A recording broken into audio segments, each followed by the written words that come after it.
भयावह अग्निकांड में दुई बखरा घर पड़ी पाउंस। नाउगां थाना अंचल बालीसाही ग्राम में सर्ट सर्किट होई भयावह अग्निकांड 3 बखरा घर पड़ी संपूर्ण पाउंस।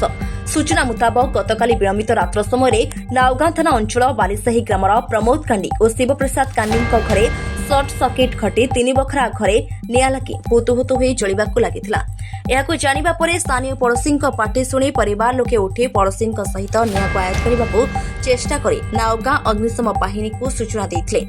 घटनास्थल में नाउगां अग्निशम बाहिनी पहुंचीथिले मध्य 90 भाग संपूर्ण पोड़ी पाउंस हो जाइथिला।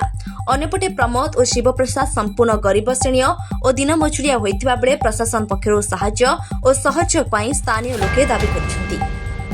जगतसिंहपुर संग्राम किशोर पटनायक रिपोर्ट ए मीडिया 24। सविता कांडी घर सितुरा बालिसे कौन हेजी तमरो राती घर पोड़ी जाई जे केमिति पड़ला केमिति पड़िला राती रे आमे कोन देखि आमे तो खाइबु इलेक्ट्रिक तार भी आम घर ऊपर थला इलेक्ट्रिक तार रे कौन जिंस पत्र कौन नष्ट होई सब बासन कुसन हांडी कुंडे धान लुग सब पड़ी जाई लुगा पटा सहगार पैसा भी पड़ी जाई।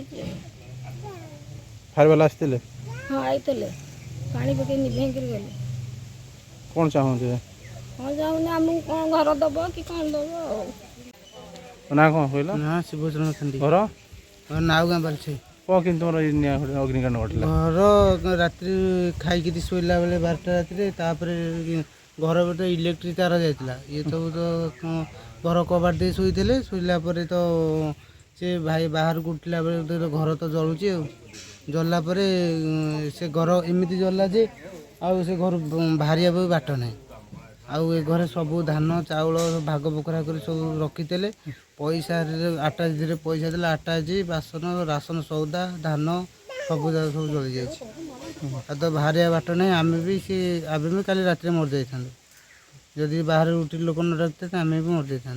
तो कौन चाहते मुझे चाहूँ निया कौन गवर्नमेंट किसी आमको साहाଯ୍य करते।